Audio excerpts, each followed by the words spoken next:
The year is 1931. Here in Hawaii, the University of Hawaii graduated 35 Asian students. 10 such young ladies decided to join together and form a social club called Chinese University Women's Club. Their purpose was not only to be able to meet and share stories of how to best control a classroom of monsters, known as difficult to suppress teenagers, but also do community services. And the Chinese Chamber of Commerce called me because I was present and asked if I would come as a guest and also to have the pleasure of meeting Madam Chiang Kai-shek.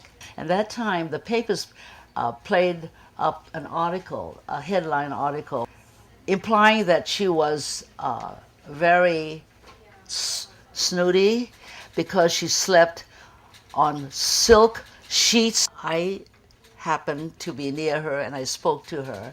She was very, very gracious. And she explained to me that the reason she had to sleep on silken sheets was that she had a skin infection on her body. And if you use cotton sheets, her body would stick to it. And so with silken sheets, that didn't happen. I joined because Mrs. Florence Dew had gotten me in as a young girl. I had just gotten out of college, and Florence was a wonderful woman. She really was a leader ahead of her time. And you know, I was just a young teenager out of high school, and she just took me under her wing. Even before I joined the club, when I was 16, she would have me participate in all her shows. And at that time, Sputnik was in the air, and everybody talked about Sputnik. I decided, well, my theme for this year should be getting to know you, because the club was so big. And did we know each other? So I had gimmicks given at every meeting. What we did, we got color schemes first.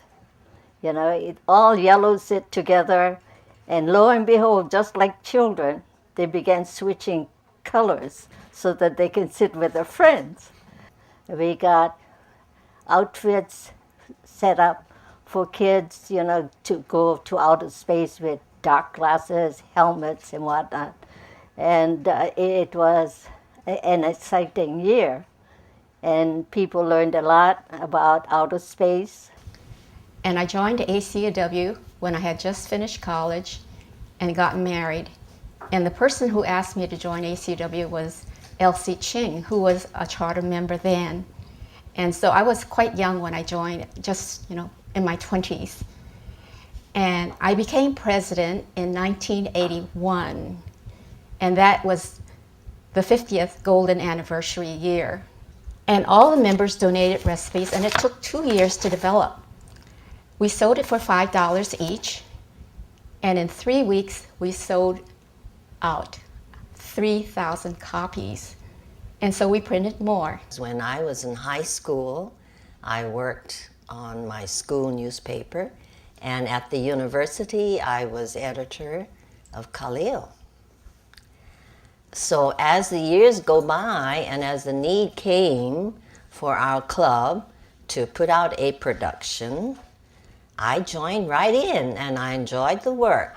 So we decided we'd do a booklet on Chinese traditions, and I was interested in that because I was born and reared in Richmond, Virginia, where my father and my mother always reminded us to do things Chinese style. I joined because all my friends were joining this club, and it was the in thing to do because I read so much about ACUW in the newspaper, so I was interested. However, at that time, I had 3 young children, so basically I was a member who just went to the meetings, enjoyed the fellowship, but not doing too much work. So for many years, I was rather inactive. I had joined ACUW back in 1975 when my daughter was 5 years old, and I had more time to devote to myself and my own interests. In 2001, when I became the president, I was fortunate enough to have my own daughter who had graduated from law school and had installed me in January. We had a bride and groom carried on a gazebo, which we built. And we had the JC men carry this bride and groom on the gazebo through the Hilton Hawaiian Village ballroom. And the fire chief was standing by because we had real fireworks set off in the ballroom. And he was trying to make sure that we didn't set off the fire sprinklers. As part of the Golden Anniversary celebration in 1981, the members contributed $1,500 to my research that I started at Memorial Sloan Kettering Cancer Center. This was in cancer and infectious diseases. I do serve as a judge annually at the Hawaii State Science Fair. We selected for our first year, and she was a McKinley Junior. She got the award for the science fair. I'm very proud to announce that she was just installed as a new member of ACUW this January of 2006. They honored me because last year I was voted as one of the 50 top high-tech executives in the state of Hawaii. And I do research right now, biological research for Oceanit. I feel very comfortable around all the ladies. They're very nice. You know, some of them, they're very motherly. It reminds me of my own mother. And me and my mother are very, very close, and I enjoy their knowledge. They have so much to share, have so much to learn from them. Although sometimes they can be a little bit hot-headed, but that's okay, you know. I can just be very persistent. I keep telling them, this is good for us, let's do it. And usually I get my way. We have shown our commitment, first of all, to promote and advance Chinese culture. Second, as a civic and social welfare organization, we are involved and supporting community projects and activities.